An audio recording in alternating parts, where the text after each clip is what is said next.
Kematian Goto Ryuji dan 6 hunter rank S Jepang di Pulau Jeju mulai memberi dampak yang cukup signifikan. Meski kini posisi ketua serikat Drawsworld sudah digantikan oleh Reiji Sugimoto, tetapi gosip tentang Goto Ryuji yang menjadi anjingnya ketua asosiasi hunter Jepang masih hangat diperbincangkan. Nah, kemunculan gate berukuran raksasa di langit Shinjuku memaksa para hunter elit Jepang dan pihak yang berwenang untuk segera melakukan rapat darurat. Menurut salah satu peserta rapat, para hunter rank S Jepang tidak akan bisa menangani gate kelas S tersebut. Namun jika harus menyewa jasanya Thomas Andre, mereka tidak punya cukup dana untuk membayarnya. Alhasil Sugimoto mengusulkan untuk menggunakan jasanya Yuri Orlov yang dijuluki sebagai Master Barrier. Sementara itu di Seoul, Jinwo yang baru saja memarkir mobilnya tanpa sengaja bertemu dengan Hunter Cha. Sempat salting saat melihat Jinwo. Tujuan Hunter Cha berada di TKP ternyata karena dia ingin mengambil mobilnya yang ketinggalan karena kemarin pergi bersama dengan Jinwo menggunakan Shadow Exchange. Pada momen inilah Hunter Cha bilang ada sesuatu yang penting yang ingin dia bicarakan. Di dalam hati, Hunter Cha sebenarnya ingin bertanya ada hubungan apa antara Jinwo dengan Yo So Hyun, tetapi begitu keluar di mulutnya, bunyinya jadi lain. Hunter Cha bilang ada pesan dari Hunter Min Byung-gu untuk Jinwo terkait kekuatannya. Karena pembicaraannya serius, Jinwo kemudian mengajak Hunter Cha untuk masuk ke dalam kantornya. Saat sudah berduaan di dalam kantor inilah, Hunter Cha yang sempat grogi akhirnya bercerita, saat disembuhkan oleh bayangan Hunter Min Byung-gu di Pulau Jeju, sang Hunter sempat menitipkan pesan kepadanya. Hunter Min bilang Jinwo harus berhati-hati dengan kekuatannya, karena saat dirinya dihidupkan kembali, kesadaran dan pikirannya memang ada, tetapi matanya terasa gelap dan dia hanya bisa bergerak sesuai keinginan Jinwo. Menurut Hunter Min, ada perasaan takut bercampur bahagia saat dirinya melayani Jinwo, karena kemampuannya itu terlalu kuat dan mengerikan. Setelah mendengar ceritanya Hunter Cha, Jinwo merasa saat ini prioritas utamanya bukanlah bertambah kuat, melainkan mengetahui rahasia di balik kekuatannya, di mana satu-satunya cara untuk mengetahuinya hanyalah dengan kembali ke kuil Chartenon yang sehari lagi akan terbuka. Ketika sedang makan di sela-sela penyerbuan, Jinwo bilang kepada Jinho kalau bayangannya tidak sepenuhnya autopilot. Contohnya saja si semut yang tetap memakan monster meski sudah dia larang. Lalu berhubung Jinho menanyakan kabar adiknya, Jinwo kemudian mencoba skill sharing sense yang baru saja dia dapatkan untuk melihat sedang apa Jin Ah sekarang melalui kacamatanya Beru yang kini dia tugaskan untuk menjaga adik kesayangannya itu. Dari sinilah akhirnya Jinwo tahu kalau Beru suka menonton drakor Saeguk, makanya logat bicaranya sering terdengar aneh. Jinwo kemudian gantian menerawang kegiatan ibunya yang sedang berbelanja, Pak Baek dan Hunter Choi yang sedang ribut, serta Hunter Cha yang sedang mandi.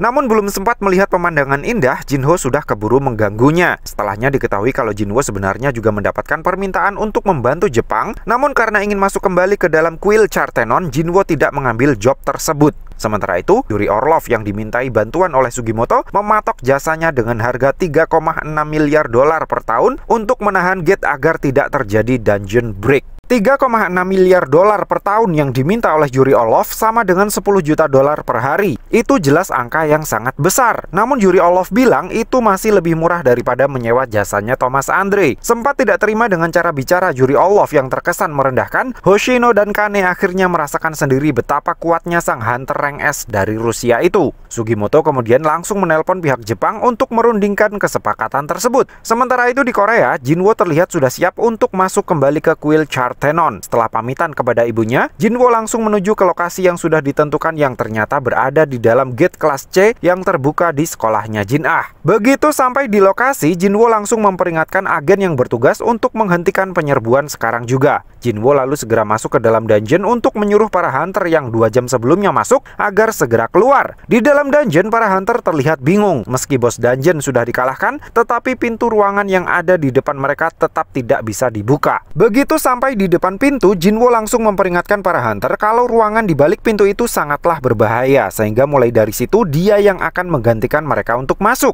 Tapi setelah Jinwo berhasil membuka pintunya, seorang hunter mendekatinya dan bilang kalau dungeon tersebut sudah dibeli oleh Serikat Bravery, sehingga Jinwo tidak punya hak untuk menyuruh mereka pergi. Merasa peringatannya tidak didengarkan, Jinwo akhirnya mempersilahkan siapapun yang mau masuk ke dalam kuil, dan hunter yang sempat menegur Jinwo lah yang nekat masuk duluan. Namun baru masuk beberapa langkah tubuhnya nyaris menjadi Lego jika saja Jinwo tidak buru-buru menariknya keluar. Setelah melihat sendiri apa yang menanti mereka di balik pintu, para hunter akhirnya mendengarkan perintah Jinwo untuk segera keluar dan melapor kepada asosiasi kalau dungeon ganda sudah muncul. Selanjutnya Jinwo langsung masuk sendirian untuk mencari jawaban terkait asal-usul kekuatannya. Dengan kemampuannya saat ini, Jinwo bisa langsung tahu kalau patung-patung raksasa yang ada di sana hanyalah boneka yang dikendalikan oleh sebuah entitas yang bersembunyi di balik patung pemegang prasasti. Di depan para wartawan yang mengerubutinya di bandara Jepang, Yuri Olaf sesumbar bakalan membuat lingkaran sihir raksasa untuk menahan agar tidak terjadi dungeon break di Shinjuku. Namun karena yang akan dia tahan adalah gate rank S, Yuri bilang barrier yang akan dia buat nanti tidak akan cukup ditahan dengan menggunakan energi sihirnya saja, sehingga keberlanjutannya akan ditopang dengan menyerap energi sihir yang ada di sekitar TKP. Maka dari itu, pemerintah Jepang harus menyediakan batu sihir yang banyak di segala penjuru kota Tokyo. Pak Go yang menonton siaran persnya Yuri Olaf dari kantornya merasa kurang begitu yakin dengan rencananya itu. Namun jika sampai rencananya itu gagal, Pak Go yakin Tokyo akan hancur lebur. Setelahnya, beliau bertanya tentang Sung Jinwo kepada agen Jinchul, di mana dari situ diperoleh informasi kalau Serikat Ahjin sudah memesan banyak gate untuk mereka jarah. Namun karena Jinwo bilang dia punya urusan, untuk 1 minggu ke depan dia tidak memesan 1 gate pun. Pak Go yang sempat kagum dengan Serikat Ahjin, kemudian pamit pergi duluan saat ada sebuah panggilan masuk di HP-nya agen Jinchul. Seseorang di ujung telepon melaporkan kepada agen Jinchul jika gate yang muncul di sekolah yang sempat terjadi dungeon break di sana ternyata adalah dungeon ganda, dan Hunter Sung Jinwo sudah masuk ke dalam sana. Di dalam dungeon, entitas yang bersembunyi di balik patung prasasti akhirnya menampakkan diri di depan Jinwo. Si entitas misterius bilang sekarang saatnya ujian terakhir. Lalu dengan sekali tepukan tangannya, para patung raksasa mulai bergerak lagi. Dia bilang dia akan memberitahu semuanya jika Jinwo berhasil bertahan sampai akhir. Jinwo lalu berniat memanggil tentara bayangannya untuk membantu, tapi dengan satu jentikan jemarinya, si entitas misterius berhasil mengunci skill spesialnya itu. Dia bilang yang ingin dia uji bukanlah tentara bayangannya, melainkan Sung Jinwo-nya sendiri. Setelahnya, dia juga mengunci akses untuk membeli ramuan penyembuh di shop item, dan sampai ujian berakhir, Jinwo tidak akan bisa keluar ruangan. Meski terkesan melihat Jinwo bisa menghandle para patung kesatria raksasa, si entitas misterius yang tidak ingin ujiannya selesai terlalu cepat, langsung membangkitkan patung sang Raja Iblis. Orang yang ingin bertemu dengan Pak Go ternyata adalah Ketua Asosiasi Hunter Jepang Matsumoto Shigeo yang memutuskan untuk menyerahkan kepemilikan batu sihir dari Pulau Jeju kepada Korea. Namun sebagai gantinya, dia ingin menyewa Hunter Sung Jinwo. Melihat Shigeo berani menawarkan mahar sebanyak itu hanya untuk menyewa Jinwo, Pak Go jadi ingin berbicara empat mata dengannya tanpa didampingi oleh penerjemah. Pak Go ternyata curiga kalau Shigeo mungkin sedang memainkan sebuah trik lagi. Karena berdasar info yang dia dengar, Shigeo dan Drawsworth kini sudah pecah kongsi. Pak Go ternyata juga punya black box berisi rekaman pembicaraan Shigeo dengan Gotoro Yuji saat insiden di Pulau Jeju. Sehingga dia berkesimpulan, speak-speaknya Shigeo kali ini cuma bertujuan untuk menutupi ketidakbecusannya dalam mengelola asosiasi jika sampai terjadi dungeon break di Shinjuku nanti. Tapi meski sudah tahu semua kezoliman yang sudah Matsumoto Shigeo perbuat, Pak Go memutuskan untuk tidak mengungkapkannya ke publik karena beliau tidak ingin seluruh Asia geger hanya gara-gara seorang Shigeo. Di dalam kuil, patung-patung raksasa yang Jinwo hadapi seolah tidak ada habisnya. Gawatnya lagi, si bos patung juga sudah ikutan nimbrung. Karena dirasa dia yang paling berbahaya, Jinwo memutuskan untuk menghabisinya terlebih dahulu. Meski sempat direpotkan oleh laser beam yang berkali-kali dia tembakan, Jinwo akhirnya bisa nangkring di pundak si bos patung. Setelah itu dia bermaksud menggunakan skill mutilasi untuk mengakhiri perlawanannya. Tapi ternyata serangannya itu sama sekali tidak mempan. Jinwo lalu menyimpan kembali kedua pisau Raja Iblis Baran dan menonjok bagian pipi si bos patung dengan menggunakan bogem mentahnya. Satu koplokan mantapnya itu berhasil membuat si bos patung nyungsep di lantai kuil. Setelah itu, dia menyungsepkan semua patung raksasa yang tersisa dengan menggunakan skill Dominator's Authority. Jinwo pikir ujiannya sudah berakhir sehingga sekarang saatnya si entitas misterius menepati janjinya. Namun ujian terakhir yang sebenarnya bukanlah mengalahkan para patung raksasa, melainkan mengalahkan si entitas misterius yang menyebut dirinya sebagai sang arsitek sistem dalam 10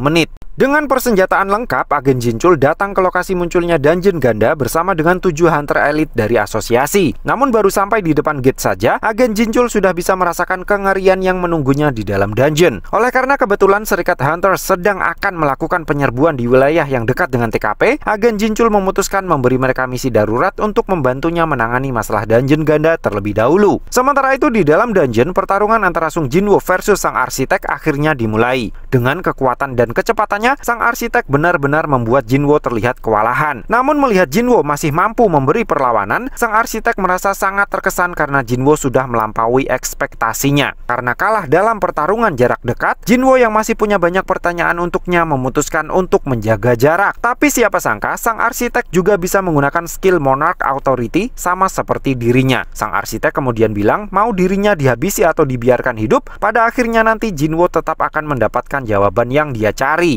Sang arsitek bilang yang memilih Jinwo bukan bukanlah dirinya, bahkan dia sendiri menentang keputusan tersebut. Namun dia tidak bisa berbuat banyak karena rancangan sistemnya itu sangat sempurna. Nah, karena waktu terus berjalan, Jinwo dan sang arsitek memutuskan untuk bertempur habis-habisan di waktu yang tersisa. Saat itulah Jinwo menyadari kalau indera di seluruh tubuhnya terasa semakin menguat, sampai-sampai dia bisa merasakan pergerakan setiap senjata yang diayunkan oleh sang arsitek yang tangannya banyak sekali. Sang arsitek jelas bingung, meski sudah menggunakan seluruh kekuatannya, kenapa Jinwo masih bisa menghindari setiap serangannya. Dan begitu tangan-tangan palsunya berhasil dipatahkan, sang arsitek mulai tahu alasan kenapa Jinwo yang terpilih. Meski sedikit, tetapi sang arsitek merasakan kalau entitas yang memesan sistemnya itu ternyata bisa menyatu di dalam tubuhnya Jinwo. Karena mulai merasa terintimidasi, sang arsitek kemudian membangkitkan lagi patung-patung raksasanya. Namun Jinwo benar-benar gila-gilaan dalam 3 menit waktu yang tersisa, hingga akhirnya leher sang arsitek berakhir di ujung pedangnya. Setelah mengaku kalah, sang arsitek bilang jawaban yang Jinwo cari sebenarnya sudah ada di dalam dirinya sendiri. Lalu sebuah notif muncul meminta persetujuan Jinwo untuk membuka data yang terkunci di dalam ingatannya. Setelah Jinwo menyetujuinya, tiba-tiba dia seperti sedang melayang di sebuah tempat yang sangat luas yang sepertinya bukan di bumi. Di bawahnya tampak ribuan atau mungkin jutaan monster dari berbagai spesies yang terlihat bersiap menghadapi sesuatu. Sementara di atasnya tampak beberapa gate berukuran raksasa yang terbuka secara bersamaan, di mana dari dalam gate tersebut keluarlah para prajurit perak bersayap yang langsung membantai para monster di bawahnya. Namun ketika nyaris seluruh monster berhasil dibantai, seorang kesatria muncul. Begitu melihat si kesatria menggunakan Monarch Territory dan Shadow Extraction, Jinwo langsung sadar kalau dialah sang Shadow Monarch. Jiwa-jiwa para monster yang telah dibangkitkan kemudian kembali menyerang para prajurit perak, hingga para prajurit perak kini berbalik menjadi pihak yang dibantai. Namun saat semuanya terlihat seperti akan menjadi kemenangan bagi para monster dan prajurit bayangan, mereka muncul. Di dalam dungeon ganda, agen Jinjul akhirnya sampai di depan pintu kuil bersama dengan Choi Jong-in dan Cha Hai-in serta beberapa hunter lainnya. Belum masuk saja, Hunter Choi sudah merasakan energi sihir yang sangat luar biasa, yang mana Hunter Cha yakin itu bukanlah pancaran energi sihir milik Sung Jinwo yang dia kenal. Lalu saat para hunter akan masuk ke dalam kuil, mereka semua dibuat terkejut melihat dalemannya sudah porak-poranda dan banyak patung-patung berukuran raksasa yang sudah remuk berhamburan di setiap sudut ruangan. Setelah melihat dengan mata kepalanya sendiri, agen Jinjul akhirnya percaya dengan keberadaan patung-patung raksasa di dalam dungeon ganda. Namun karena para hunter bukanlah tamu undangan, sang arsitek tidak menyambut mereka dengan ramah. Setelah memperingatkan para hunter agar jangan berisik, dia langsung menyerang mereka dengan tebasan mautnya hingga membuat setidaknya 3 hunter yang apes menjadi Lego yang tidak bisa disusun ulang. Hunter Cha, Hunter Choi, dan agen Jinchul yang selamat dari maut kemudian ditarget untuk menjadi persembahan yang layak bagi sang raja oleh si arsitek. Di dalam memorinya, Jinwo melihat sang Shadow Monarch dihadang oleh pasukan dari klan iblis yang dipimpin oleh sang Raja Iblis dan pasukan dari klan binatang buas yang dipimpin oleh seekor serigala putih raksasa yang keluar dari 2 gate yang berbeda. Sementara di dalam dungeon ganda, para healer terlihat masih berusaha keras mengobati para hunter yang sudah dibikin menjadi Lego oleh si arsitek. Di waktu yang sama, para patung raksasa yang sebelumnya sudah dibikin remuk oleh Jinwo terlihat bangkit lagi dan bagian tubuh mereka mulai menyatu kembali. Sang arsitek kemudian pidato, barang siapa yang masih bertahan sampai semua bonekanya hancur akan diberi kesempatan untuk menyaksikan kebangkitan kembali sang monark. Lalu tanpa aba-aba lebih lanjut, patung sang Raja Iblis langsung menembakkan laser pemusnah massal dari kedua matanya. Dan meski ada 2 hunter level S yang ikut dalam pertempuran itu, kekuatan mereka sama sekali tidak berguna di hadapan boneka-bonekanya si arsitek. Karena merasa tidak ada jalan lain, Hunter Choi memutuskan untuk menembakkan sihir apinya ke arah Jinwo untuk menyadarkannya jika memang kesambet. Namun sang arsitek tentu saja menghalanginya. Gara-gara tembakannya ke arah Jinwo, Hunter Choi langsung menjadi sasaran kemarahan si arsitek. Agen Jinchul dan beberapa hunter yang lain yang berhasil menahannya lalu menyuruh Hunter Cha untuk segera membangunkan Jinwo. Jinwo-nya sendiri masih menyaksikan kebrutalan koalisi klan iblis dan klan binatang buas yang berhasil menyudutkan pasukan bayangannya sang Shadow Monarch di dalam memorinya. Jinwo bingung jika itu adalah pertempuran antara para monster versus prajurit perak, kenapa klan iblis dan klan binatang buas malah menyerang pasukan Shadow Monarch. Meski begitu, pada akhirnya sang Shadow Monarch tetap memenangkan pertempuran dan sang Raja Iblis berhasil dibuat bertekuk lutut di hadapannya. Walaupun sebenarnya sang Monarch tidak ingin membunuh sang Raja Iblis, tetapi mendengar si Raja Iblis mengatakan sesuatu, dia terlihat terprovokasi dan langsung menghabisinya. Saat menatap mata lawan yang ternyata adalah Raja Iblis Baran, Jinwo tiba-tiba sudah bertukar tempat dengan sang Shadow Monarch. Saat itulah Jinwo akhirnya sadar, di dalam dadanya ada jantung sang Shadow Monarch. Setelah sadar kalau dirinya adalah sang Shadow Monarch, Jinwo menatap tajam ke arah prajurit perak yang kembali muncul di langit. Karena memberi perlawanan yang cukup berarti, sang arsitek merasa Hunter Cha cukup menarik. Dia lalu menyuruh Hunter Cha untuk berusaha lebih keras lagi agar bisa menjebol desain karyanya. Tapi meski sudah menggunakan sword dance, Hunter Cha tetap tidak lebih dari sekedar mainan bagi sang arsitek. Oleh karena sang arsitek terus berpidato tentang betapa sempurnanya karya desainnya, Hunter Choi percaya satu-satunya cara untuk menang hanyalah dengan membangunkan Sung Jinwoo. Makanya Hunter Cha tetap tidak mau menyerah meski lengan kanannya terluka berdarah-darah. Di saat itulah kodam yang Jinwoo tempelkan di tubuhnya keluar. Melihat prajurit bayangan sang monark menempel di tubuh Hunter Cha, sang arsitek jadi penasaran. Sebenarnya ada hubungan apa antara si Hunter cantik dengan junjungannya itu? Dengan tanpa keraguan, Hunter Cha bilang dia dan Jinwoo adalah teman dan tujuannya datang ke TKP